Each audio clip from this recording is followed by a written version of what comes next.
LJP में फूट के बाद चिराग पासवान बुधवार को पहली बार मीडिया के सामने आए। उन्होंने चाचा पशुपति कुमार पारस पर पलटवार करते हुए कहा कि पार्टी ने समझौते के बजाय संघर्ष का रास्ता चुना था। पिता के निधन के बाद मैंने परिवार और पार्टी दोनों को साथ लेकर चलने का काम किया। इसमें संघर्ष था। जिन लोगों को संघर्ष का रास्ता नहीं पसंद था, उन लोगों ने मुझे धोखा दिया। अगर चाचा बोलते तो पहले ही संसदीय दल का नेता उनको बना दिया जाता। चिराग ने कहा कि एलजेपी को पहले भी तोड़ने की कोशिश की गई है, लेकिन मैं रामविलास पासवान का बेटा हूँ।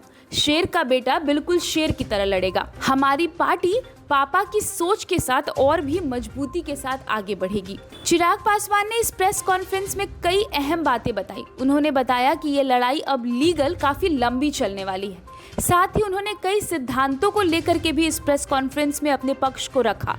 उन्होंने बताया कि कैसे उनकी पीठ के पीछे छुरा भोंका गया और षड्यंत्र को रचा गया। चिराग पासवान ने यहाँ बिहार फर्स्ट और बिहारी फर्स्ट की भी तारीफ करते हुए कहा कि मुझे हमेशा से ही बिहार और बिहारियों से प्यार है। इस कारण से मैंने कोई समझौता नहीं किया।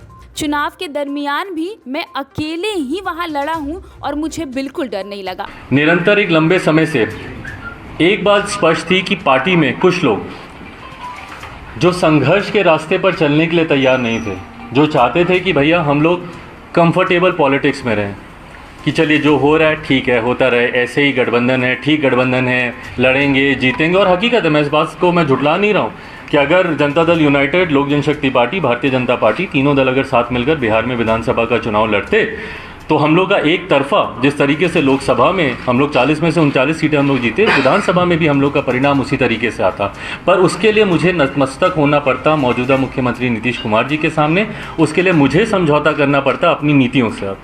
मैंने बिहारी फर्स्ट विजन डॉक्यूमेंट जो पूरे बिहार में हम लोगों ने घूमकर हर एक जिले, हर एक प्रखंड में जाकर वहाँ के लोगों से सुझाव लेकर जो हम लोगों ने तैयार किया था, उसको सम्मिलित करने से साफ इनकार कर दिया गया।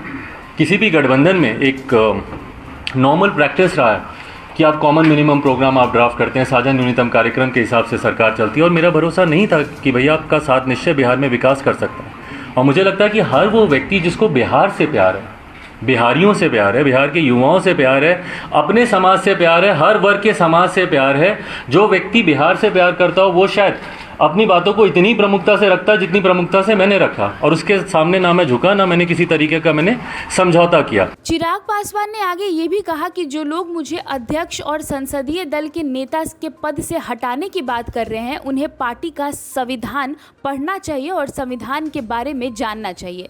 जिस तरीके से उन्होंने पशुपति कुमार पारस को चुन लिया, वो पार्टी के संविधान के मुताबिक बिल्कुल गलत है। इसका फैसला पार्टी के संसदीय कमेटी या राष्ट्रीय अध्यक्ष को करना होगा। अध्यक्ष का पद सिर्फ 2 परिस्थिति में खाली हो सकता है। पहला, या तो उसकी मृत्यु हो जाए, या फिर दूसरा, वो अपने पद से खुद रिजाइन दे दे।